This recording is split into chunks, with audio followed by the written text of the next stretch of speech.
Queen of Discs, a mature woman of a shy but charming and generous nature, always willing to extend her heart to others. Impetuous but timid. Her sensible yet reserved manner causes her to be taken for granted by those who do not take the trouble to notice her true worth, which is considerable. She is intuitive rather than intellectual, but her intuition seldom fails her. So this is just a spiritual reflection of who you really are, what you're doing in November spiritually aligns with your true essence, like your whole spiritual oneness of who you are from the past going forward. It includes, if you believe in karma, all lifetimes as one big picture put into one person.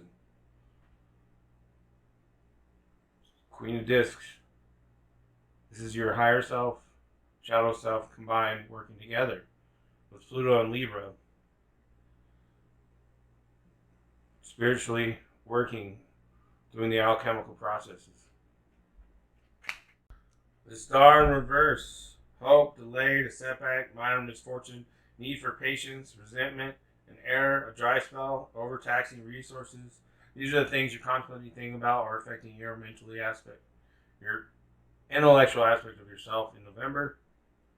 There's a setback, minor misfortune. So, or that things that led up to the November have led to this misfortune or setback or, well, darn it, unexpected turn of events kind of thing. Hopes and wishes not quite going as planned. But if you align with the spiritual, just keep doing the alchemical process and doing the work.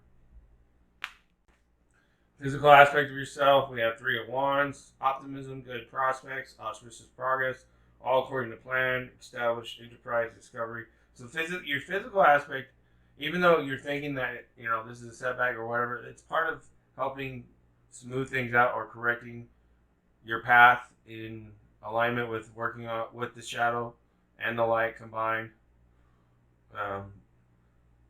He's here to warn you that Cthulhu is coming or might be coming, or hey, don't do this because it'll summon Cthulhu, which is, the devil of this deck, or the big bear of destruction or bad news or addictions or whatever. So just keep, doing what you've been doing. This is physical, so monetary or home, money, your things you own or possessions.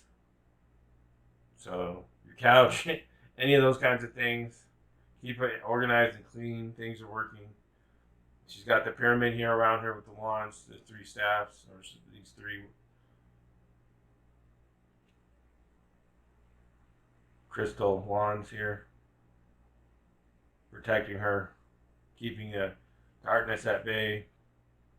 Don't let your emotions become a tsunami and wash you away.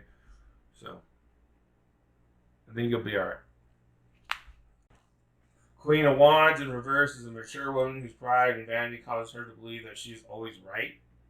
She obstinately persists in actions even when they are shown to be not in her own best interest, merely from a determination to see them through to the end.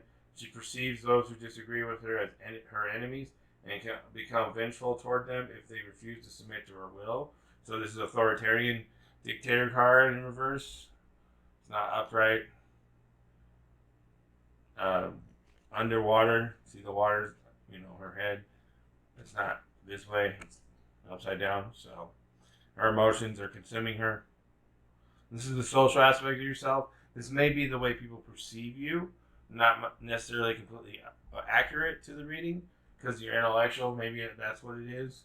But spiritually and physically, I don't see that as very accurate. I think it's an intellectual thing, and the way people perceive you because they misunderstand or they like to gossip or they like to believe in rumors, which are based off of telephone with kids, fart jokes, and it's not real accurate to what was original to the truth.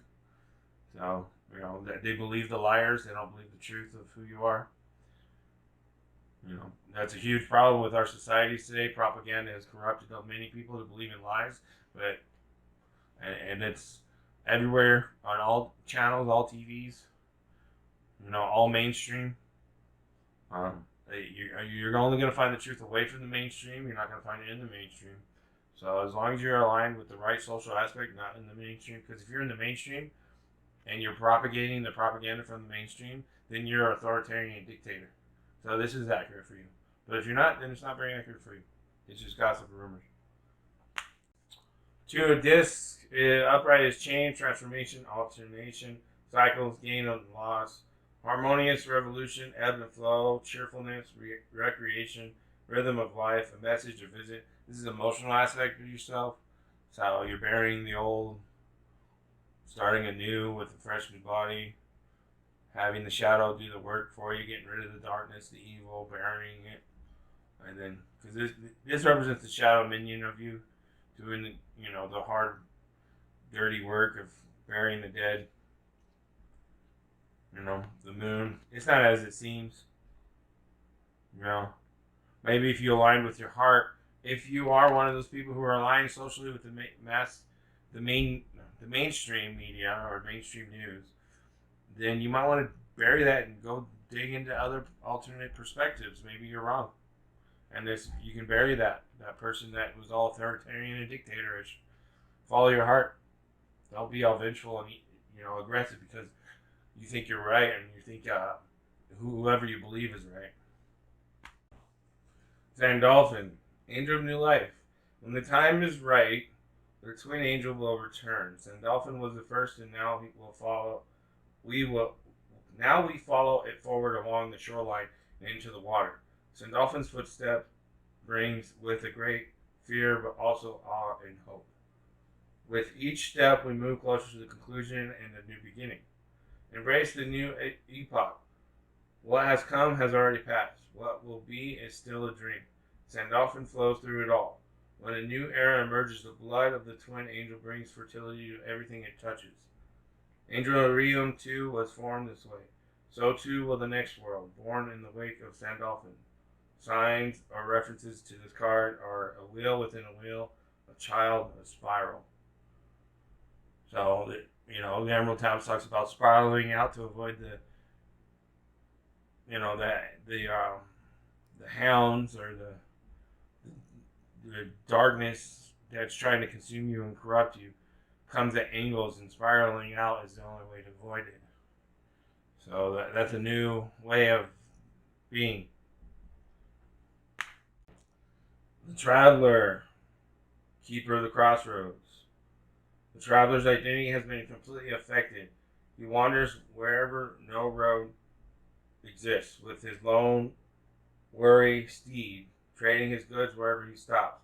He stays in one place only long enough to sell what he has, take on new goods, and move on to the next stop along a path that only he knows. His trades, likewise, are made according to some measure of value that exists in his own mind, having little to do with the local demand or supply. In all things, the traveler makes his own way, adhering to no established society or guidelines. The traveler may be followed, but he does not lead. This example shows us the boundaries of society, both in its limitations and in the guardrails that it establishes to keep us from danger. His appearance calls on us to question and compare our values and the values of others, and determine whether we are reckless in overvaluing our own selves or overcautious and not giving ourselves our due.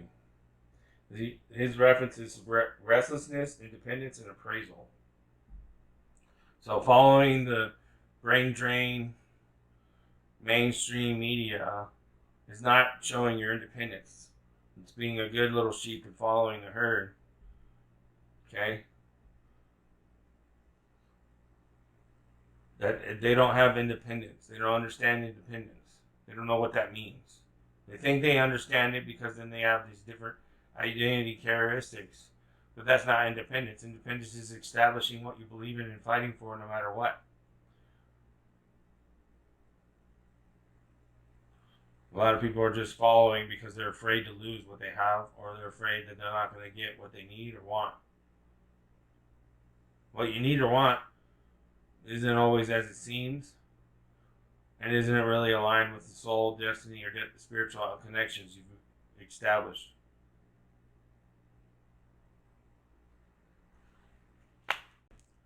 Stuck in the mud. You're being invited to stop and savor the wonder of your life. Becoming stuck is sometimes the only way to trick yourself into slowing down and looking around you.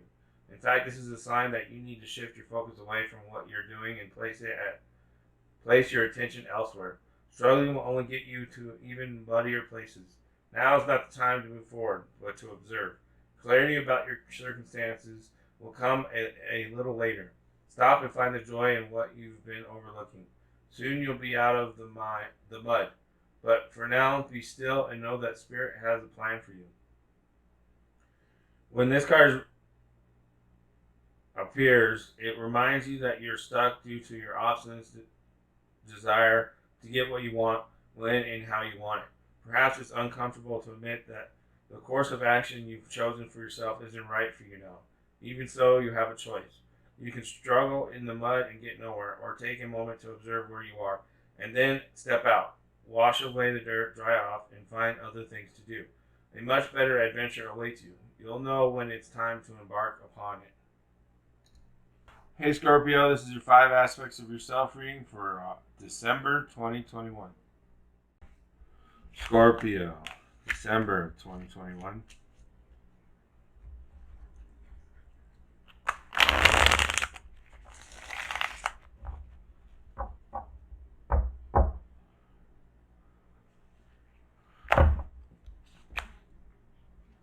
Nine of Swords for spiritual. The Moon, Hounds of Wing for intellectual. Ace of Wands in reverse for the physical. Queen of Cups for social. And King of Cups in reverse for emotional. Angel Maria message for Scorpio, December of 2021.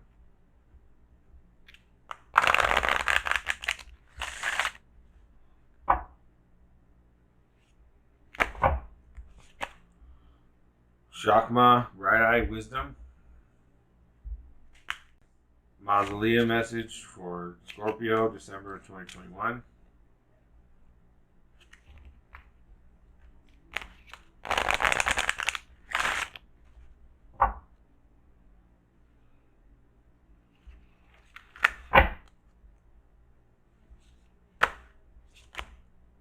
Osiris, God King of Duat.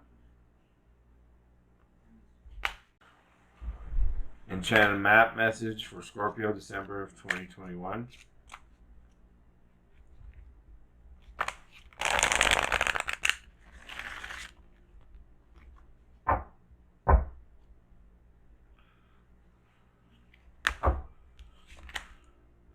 Magical Map Shifter.